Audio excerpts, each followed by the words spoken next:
মেসোব্রঙ্কিয়াল allergy, যেটা আমরা বলি সর্দি, হাঁচি, কাশি, অনেক সময় শ্বাসকষ্ট, বুকে সাঁই সাঁই আওয়াজ করা, এইগুলো কিন্তু হচ্ছে যে কোনো ভাইরাল ইনফেকশনও হতে পারে, যেমন influenza virus, metapneumo virus, respiratory syncytial virus, adeno virus, rhino virus, এই সবগুলো কিন্তু কজ করতে পারে। আবার এই ধরনের সিমটম কিন্তু অ্যালার্জি ফ্লেয়ার আপের মধ্যে আমরা দেখতে পাই, স্পেশালি পোলেন অ্যালার্জি, তারপরে ডাস্ট মাইট অ্যালার্জি বা কোনো অ্যানিমাল ডায়েটের অ্যালার্জি। তো সব সর্দি হাঁচি কাশি মানে অ্যালার্জি নয়, আবার সব সর্দি হাঁচি কাশি মানে ভাইরাল ইনফেকশন নয়।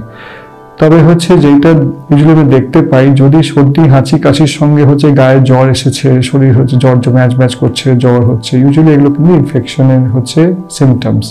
অ্যালার্জিতে জ্বর বা ফিভার আসে না, এবং সেগুলো মোস্টলি হচ্ছে আমরা মর্নিং বা ইভিনিং এ হচ্ছে সিমটমস গুলো বেশি দেখতে পাই।